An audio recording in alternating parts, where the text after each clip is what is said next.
Bismillahirrahmanirrahim. Assalamualaikum warahmatullahi wabarakatuh. Bapak-bapak, ibu-ibu, mas-mas, mbak-mbak, khususnya adik-adikku sekalian yang dirahmati Allah dimanapun Anda berada. Kembali di IIP Channel bersama saya, IIP Wijayanto. Kali ini kita akan membahas tema amalan atau amaliyahmu meresap ke dalam diri mantan sampai ke dalam hatinya yang paling dalam saat kamu lakukan dua hal ini, ya. Nah, mungkin ketika sudah mentok ya, semua jalan tertutup nih, yang kita lihat ya. Sudah tidak ada lagi jalan untuk bisa bicara dengan mantan, untuk bisa telepon, untuk bisa chatting media sosial, dan seterusnya. Sudah ketutup semualah. Nah, orang biasanya di situ tuh baru memikirkan untuk memperbanyak berdoa atau memilih untuk mengerjakan sebuah amalan atau amaliyah. Agar hati mantan goncang, ya, dari berpaling jadi berbalik kepada kita, ya. Jadi biasanya orang baru memilih untuk mengerjakan amalan atau amaliyah setelah semua jalannya ketutup, ya. Dan setelah itu biasanya kenapa jadi lama nih, begitu kan pertanyaannya? Ya karena memang sudah ketutup semua. Sudah ketutup semua dan sekarang mantan bersama orang ketiga. Nah, jadi kan memang berat tuh. Coba kalau seandainya kan saat mau berpisah tuh sudah ada tanda-tandanya kan. Kita bisa merasakan lah. Misal mantan ini sudah selingkuh dengan orang ketiga, itu kita bisa merasakan. Sebaik apapun dia berusaha menutupi perselingkuhannya tadi, perubahan pada diri mantan, kita bisa merasakan. Nah, kalau di situ tuh, kita masih bisa ketemu sama dia, masih bisa berhadap-hadapan, masih bisa bicara, dan di situ kita mulai mengerjakan amalan atau amaliyah untuk menyadarkan dia, sekaligus memagari dia agar tidak bisa didekati oleh orang ketiga. Mungkin perpisahan itu tidak pernah terjadi, ya. Atau di awal-awal perpisahan itu, di mana kita masih bisa ketemu dengan dia, ya.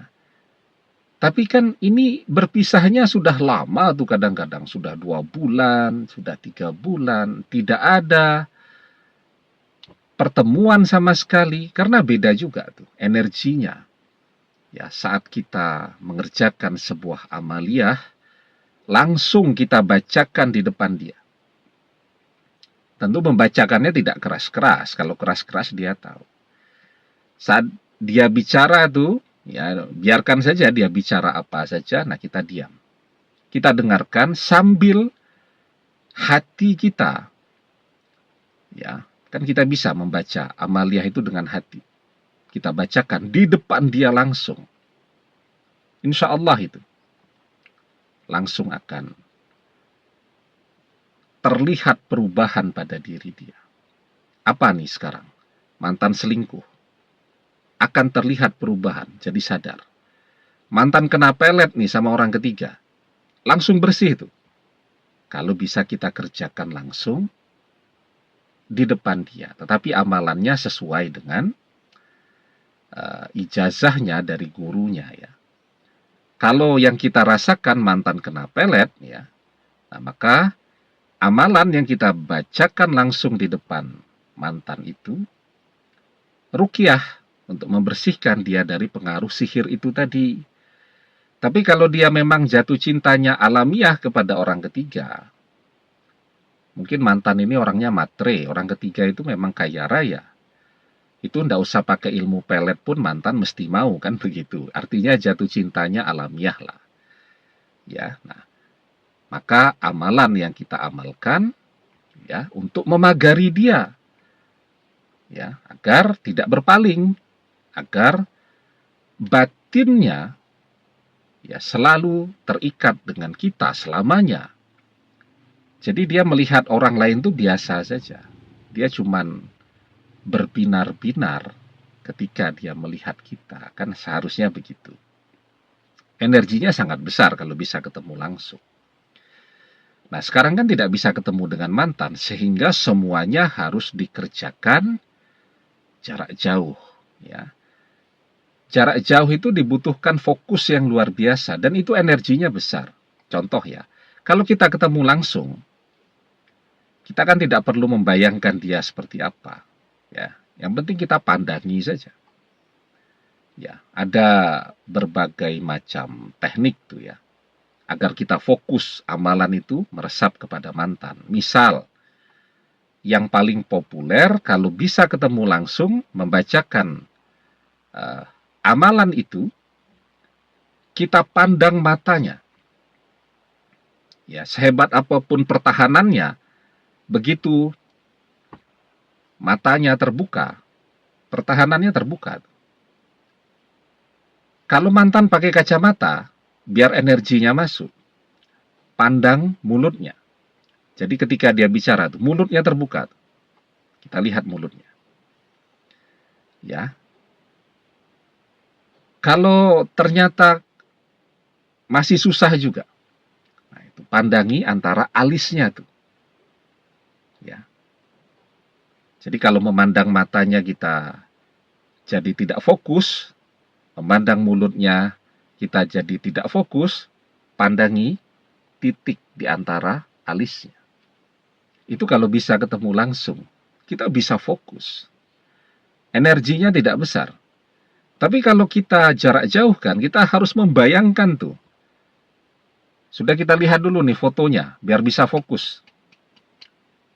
Ya, begitu kita sedang fokus, tahu-tahu yang muncul wajah artis idola kita, misal begitu. Nah, jadi memang energinya besar.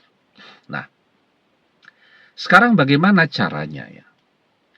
Untuk memperbesar energi amalan itu, agar amalan itu meresap ke dalam diri mantan. Nah, kalau amalan itu sudah meresap, kan tentu akan terlihat segera respon dari mantan. Memblokir media sosial, blokir dia buka. Tidak ada kabar berita, tiba-tiba dia telepon. Nah, itu akan kelihatan segera responnya. Jadi kuncinya, amalan itu, energinya harus kita perbesar ya. Nah, jadi sebenarnya fondasinya itu ya. Sebelum kita bahas dua hal itu, fondasinya itu puasa ya. Sebenarnya. Jadi orang yang kuat puasanya itu, dia mengerjakan amalan begitu, energinya besar. Tapi kan kita tidak kuat untuk puasa. Jadi kalau puasa di bulan Ramadan itu kan enak ya, karena semua orang berpuasa. Tapi kalau puasa-puasa sunnah di luar bulan Ramadan itu agak berat memang. Nah, sebenarnya kalau kita rajin puasa, kita puasai itu mantan, energi yang kita kirimkan, yang kita transfer itu sangat besar. Tapi kita tidak kuat biasanya untuk puasa ya. Nah, sekarang bagaimana cara memperbesar energi itu?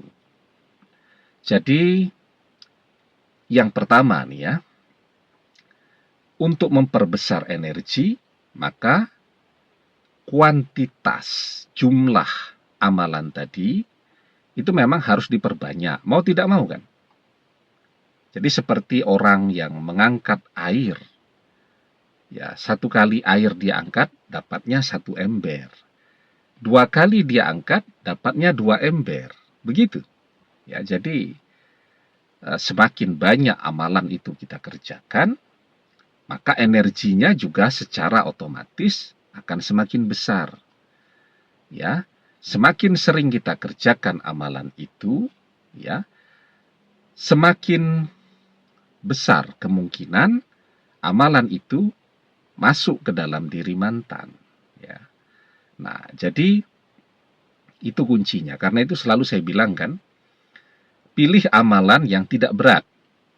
Yang mengerjakannya 5 menit, misal begitu. Dan kita hafal. Amalannya tadi tidak harus membaca. Sehingga ada waktu senggang dimanapun bisa kita amalkan. Tapi kalau sekali mengerjakan amalannya 1 jam kan memang butuh waktu khusus, tempat khusus begitu. Ya, misal kalau sedang istirahat, kerja tuh 5 menit bisa kita amalkan. Ya. Nah, jadi semakin sering kita amalkan, peluang untuk masuk ke dalam diri mantan semakin besar. Jadi manusia itu dia juga punya pertahanan dirinya, punya pagaran juga kan. Tetapi ada masanya pagaran itu membuka. Ya, ketika dia sedang tidak fokus dan seterusnya. Nah, itu membuka. Kadang-kadang kita mengirimkan amalan itu saat pagarannya sedang kuat-kuatnya. Nah, tetapi kalau kita kirimkan terus, ya, ada kesempatan saat pagarannya terbuka, maka amalan itu akan bisa masuk. Nah, itu memperbesar energi amalan dengan memperbanyak mengamalkannya. Kemudian yang kedua ya, energi amalan itu juga akan menjadi besar ketika kita perkuat dengan membaca solawat. Ya. Solawat itu akan memberikan energi kepada doa kita untuk naik ke langit. Solawat itu akan memberikan energi kepada amalan kita untuk sampai kepada orang yang kita inginkan. Maka di dalam sebuah hadis kita diajarkan, inna du'a mauqufum bainas sama'i wal ardi la yas'adu minhu syai'un hatta tusalli ala nabiyyika sallallahu alaihi wasallam. Sesungguhnya doa itu diam antara langit dan bumi, tidak naik ke atas hingga engkau membaca solawat kepada Nabi Sallallahu Alaihi Wasallam. Ya, nah jadi membaca solawat Nabi sebanyak-banyaknya dan mengiringi setiap amalan tadi dengan membaca solawat. Maka kan selalu guru-guru yang paham betul tentang ini, ketika dia mengijazahkan sebuah amalan, selalu ya di penutup dia selalu mengatakan, jangan lupa amalan ini kita tutup dengan membaca solawat. Karena solawat itu akan memperbesar energi amalan tadi.